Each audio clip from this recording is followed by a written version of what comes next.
கிறிஸ்துவுக்குள் பிரியமானவர்களே, கர்த்தரும் இரட்சகருமாய் இயேசு கிறிஸ்துவின் ஈடு இணையற்ற நாமத்தினாலே உங்கள் யாவருக்கும் என் அன்பின் வாழ்த்துக்களை தெரிவித்துள்ளேன். தேவன் அருளிய அப்பம் பிரேயர் மினிஸ்டர் மூலியமாக உங்களோடு சந்திப்பதில் மிகுந்த மகிழ்ச்சி அடைகிறேன். தினம்தோறும் அதிகால வேளையிலே பரிசுத்த வேதாந்தத்தின் ஒரு பகுதியை நாம் தியானித்து நம்முடைய குடும்ப பாதுகாப்பிற்காக நாம் ஜெபித்து வருகிறோம். அதிகால வேளையிலே அபிஷேகங்களை பெற்றுக்கொள்ள, தேவனுடைய கிருபை பெற்றுக்கொள்ள புதிய நாளிலும் கர்த்தருடைய பிள்ளைகள் இணைந்திருங்கள். இன்று குருத்தோலை ஞாயிறு. அநேக குடும்பத்திலே அதிகால வேளையிலே ஆலயத்துக்கு கிளம்பிட்டிருப்பீங்க. பரிசுத்த வேதம் ஒரு பகுதி நாம் வாசிப்போம். ஒரு சில வசனங்களை மாத்திரம் நாம் தியானிப்போம். சீக்கிரம் முடிச்சிடலாம். மத்தேயு சுவிசேஷம் 21ஆம் அதிகாரம் 9ஆம் வசனத்திலே, முன்னடப்பாரும் பின்னடப்பாருமாகிய திரளான ஜனங்கள், தாவீதின் குமாரனுக்கு ஓசன்னா, கர்த்தரின் நாமத்தினாலே வருகிறவர் ஸ்தோத்தரிக்கப்பட்டவர், உன்னதத்திலே ஓசன்னா என்று சொல்லி ஆர்ப்பரித்தார்கள். ஹல்லேலூயா. முன்னடப்பாரும் பின்னடப்பாருமாகிய திரளான ஜனங்கள், தாவீதின் குமாரனுக்கு ஓசன்னா, கர்த்தரின் நாமத்தினாலே வருகிறவர் ஸ்தோத்தரிக்கப்பட்டவர், உன்னதத்திலே ஓசன்னா என்று சொல்லி ஆர்ப்பரித்தார்கள்.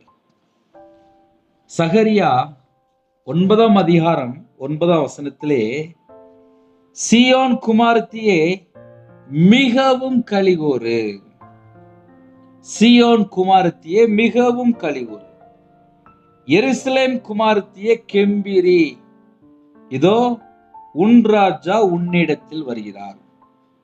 இந்த காலவேளையிலே நமக்கு ஒரு வாக்குத்தத்தமாக எடுத்துக்கொள்ளலாம். இதோ உன் ராஜா உன்னிடத்தில் வருகிறார். நமக்கு அவர் மட்டும்தான்.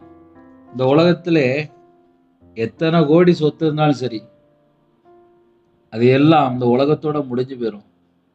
ஆனா இயேசு மட்டும் கூட இருந்தால் நமக்கு இந்த பூமியில கடைசி வரை நம்ம கூட இருப்பாரு. நித்திய ஜீவனுக்குள்ள போகும்போது அவர் தான் நம்ம கூட இருப்பார். கர்த்தர் மட்டும்தான் நம்ம பங்கு. சீயோன் குமாரத்தியே மிகவும் களிகூரு, எருசலேம் குமாரத்தியே கெம்பீரி, இதோ உன் ராஜா உன்னிடத்தில் வருகிறார்.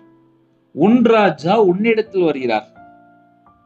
அவர் நீதி உள்ளவரும் இரட்சிக்கிறவரும் தாழ்மை உள்ளவரும் கழுதையின் மேலும் கழுதை குட்டியாகிய மரியின் மேலும் ஏறி வருகிறவருமாயிருக்கிறார். இதோ உன் ராஜா உன்னிடத்தில் வருகிறார். அவர் எப்படிப்பட்டவர்? சீயோன் குமாரத்தியே மிகவும் களிகூரு, சந்தோஷமாயிரு, சந்தோஷமாயிரு. இன்னைக்கு காலவேளையில யாரெல்லாம் செய்தி கேட்கிறீங்களோ, நம்ம எல்லாருமே சீயோன் குமாரத்தி தான், எருசலேம் குமாரத்தி தான். மிகவும் களிகூரு. இயேசு கிறிஸ்துவை யாரெல்லாம் ஏற்றுக்கொண்டோமோ நம்ம தான் சீயோன் குமாரத்தி, எருசலேம் குமாரத்தி. கெம்பீரி, ஆர்ப்பரியுங்கள், சந்தோஷமா இருங்க, மகிழ்ச்சியா இருங்க. இதோ உன் ராஜா உன்னிடத்தில் வருகிறார். அவர் நீதி உள்ளவர். உன் ராஜா எப்படிப்பட்டவர்? அவர் நீதி உள்ளவர். உன் ராஜா எப்படிப்பட்டவர்? ரட்சிக்கிறவர். உன் ராஜா எப்படிப்பட்டவர்? தாழ்மை உள்ளவர். உன் ராஜா எப்படிப்பட்டவர்? கழுதையின் மேலும் கழுதை குட்டியாகிய மரியின் மேலும் ஏறி வருகிறதுமா இருக்கிறார். பழைய ஏற்பாட்டில் உள்ள தீர்க்க தரிசன வசனத்தை நம்ம தியானித்து கொண்டிருக்கிறோம். முன்னடப்பாரும் பின்னடப்பாரும் ஆகிய திரளான ஜனங்கள், தாவீதின் குமாரனுக்கு ஓசன்னா, தாவீதின் குமாரனுக்கு ஓசன்னா, கர்த்தரின் நாமத்தினாலே வருகிறவர் ஸ்தோத்தரிக்கப்பட்டவர். 118ஆம் சங்கீதம் 26ஆம் வசனம் எழுதப்பட்டிருக்கு. கர்த்தரின் நாமத்தினாலே வருகிறவர் ஸ்தோத்தரிக்கப்பட்டவர், உன்னதத்திலே ஓசன்னா என்று சொல்லி ஆர்ப்பரித்தார்கள். ஹல்லேலூயா. எருசலேமில் இறுதி போதனை, வெற்றி பிரவேசம், தம் இஸ்ரவேலின் மேசியா என்று இயேசு வெளியரங்கமாக காட்டி தம் எதிரிகளுக்கு சவால் அளிக்கும் வேலை வந்தது.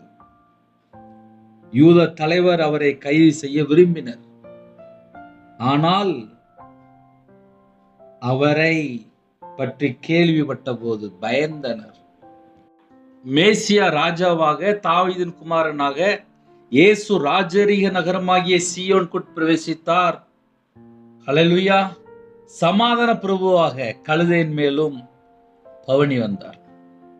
இந்த காலவேளையிலே யாரெல்லாம் இணைந்திருக்கிறீங்களோ அழைத்து கிளம்பி போங்க. பஸ்காவுக்காக எருசலேமுக்கு வந்தோரும் அந்த ஸ்தலத்திலே யாரெல்லாம் இருக்கிறாங்களோ அந்த குடிகளும் அவரை மேசியாவாக வரவேற்றனர். நம்ம வாழ்ற வாழ்க்கை கடைசி வாழ்க்கை, கடைசி காலம். கர்த்தருடைய வருகைக்கு நாம் எல்லாரும் ஆயத்தமா இருக்கிறோம். இயேசு கிறிஸ்து நமக்காக ஜீவ பலியானார். கடைசி நாட்களிலே நாம் இருக்கிறோம். இன்னைக்கு காலையில் யாரெல்லாம் இணைந்திருக்கிறீங்களோ சந்தோஷமா இருங்க. சீயோன் குமாரத்தியே மிகவும் கலிகூறு, மிகவும் கலிகூறு, சந்தோஷமா இரு. எருசலேம் குமாரத்தியே கெம்பீரி, ஆர்ப்பரியுங்கள். இதோ உன் ராஜா உன்னிடத்தில் வருகிறார். அவர் நீதி உள்ளவர். நம்முடைய ராஜா எப்படிப்பட்டவர்? நீதி உள்ளவர். நீதி உள்ள ராஜாவை நம்ம எவ்வளவு கெம்பீரத்தோடு, எவ்வளவு மனமகிழ்ச்சியோடு இருக்கணும். இன்னைக்கு ஹல்லேலூயா. எல்லாரும் ஆலயத்துக்கு கிளம்பணும். சீக்கிரமா கிளம்பி போங்க. அவர் நீதி உள்ளவர், ரட்சிக்கிறவர், தாழ்மை உள்ளவர்.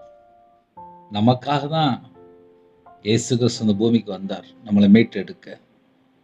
முடிவு புரிந்தும் கடைசி வரை தாழ்த்தினார், நம்மளை மீட்டெடுக்க. ஹல்லேலூயா. கழுதையின் மேலும் கழுதை குட்டியாகிய மரியின் மேலும் ஏறி வருகிறோமா இருக்கிறார். காலைவேளை சர்ச்சைக்கு கிளம்புங்க. ஆலயத்துல அங்குள்ள செய்தியும் கேளுங்க. அப்படியே கண்களை மூடி நாம் ஜெபம் செய்வோம். அன்பின் கர்த்தாவே, நன்றியோடு சொல்கிறோம்ப்பா. பரிசுத்தம் ஓய்வு நாளிலே, குருத்தொலை ஞாயிறிலே எத்தனையோ தேசத்துக்குள்ள இணைந்திருக்காங்க. யாரெல்லாம் ஆலயத்துக்கு கிளம்பிட்டு இருக்காங்களோ சரியான நேரத்தில் நாங்கள் ஆலயத்துல வரணும்ப்பா. எங்களுக்கு அந்த கிருபை தாங்க. இந்த நாளிலும் ஜெபிக்கிற பிள்ளைகளை உன்னுடைய பாதத்தில் அர்ப்பணிக்கிறோம். இந்த கடைசி காலத்திலே எங்களுக்கு ஆலயம் திறந்திருக்குப்பா. ஆலயம் திறந்திருக்கு. நாங்க எல்லாரும் குடும்பமாக ஆலயத்துக்குள்ள பிரவேசிக்கணும். குடும்பமா சர்ச்சுக்குள்ள போகணும்ப்பா. எங்களுக்கு கிருபை தாங்கப்பா, கிருபை தாங்க. எல்லாரும் சர்ச்சுக்குள்ள போகணும்ப்பா. இதோ உன் ராஜா உன்னிடத்தில் வருகிறார். எங்களுக்காக தான்ப்பா நீங்க வந்தீங்க. சீயோன் குமாரத்தியே மிகவும் கலிகூர் என்று சொன்னீங்கப்பா. எருசலேம் குமாரத்தியே கெம்பீர் என்று சொன்னீங்கப்பா. எங்களுக்காக தான்ப்பா நீங்க வந்தீங்க. சமாதான பிரபுவாக கழுதையின் மேல் பவனி வந்தீங்கப்பா. எங்களுக்காக தான்ப்பா, எங்களுக்காக தான்ப்பா நீங்க வந்தீங்க. இந்த காலவேளையில யாரெல்லாம் இணைந்திருக்காங்களோ எல்லாரும் ஆலயத்துக்குள்ள பிரவேசிக்கணும். அப்படிப்பட்ட கிருபைகளை தாங்க. பிறந்த நாள், திருமண நாள் யாரெல்லாம் கொண்டாடுறாங்களோ 1000 தலைமுறைக்கு ஆசீர்வதிங்க. சரீரத்துல பலவீனத்தோடு படுத்த படுக்கையில் ஹாஸ்பிட்டல்ல யாரெல்லாம் அவசர சிகிச்சை இருக்காங்களோ ஒவ்வொரு குடும்பத்தையுமே கர்த்தர் தொட்டு சுகமாக்கித்தாங்க. ஆலயத்துக்கு பொருடு போக அதை கிருபை செய்யுங்க. சிறு பிள்ளை முதல் கொண்டு முதியோர் எல்லா குடும்பத்தையும் கர்த்தர் வேலையடைங்க. கர்த்தரே உங்க பிள்ளைகளோட கூட இருந்து எல்லா காரியத்துல கூட இந்த ஆசீர்வதிங்க. இந்த நாளுக்கான கிருபைக்காக 1000 மடங்கு உமக்கு ஸ்தோத்திரம், ஸ்தோத்திரம், ஸ்தோத்திரம் ராஜா. உண்மை நன்றியோடு துதிக்கிறோம் அப்பா. அந்த கால வேளையிலே இணைந்துகிற குடும்பங்கள் ஆலயத்துக்குள்ள பிரவேசிக்கணும். கர்த்தர் கிருபை தாங்க. யாரெல்லாம் தங்களை தாழ்த்துறோங்களோ இன்னைக்குள்ள ஆசீர்வாதங்களை பெற்றுக்கொள்ளணும். கர்த்தர் கிருபை செய்யுங்க. உங்க நாம மட்டுமே விடட்டும்பா. உம்முடைய கரத்துல தாழ்த்தி விடுறோம். துதிகன மகிமை எல்லாம் ஒருவருக்கே செலுத்துகிறோம். இயேசு கிறிஸ்துவின் பிதாவே, ஆமென். தேவனுக்கே மகிமை உண்டதாக. கிறிஸ்துவுக்குள் பிரியமானவர்களே, 9363064181 என்ற நம்பர் உண்டால் நாங்கள் உங்களுக்காக குடும்பத்துக்காக ஜெபிப்போம். God bless you. Thanks for watching. Please subscribe our channel. Click the like and share. Click the bell. God bless you.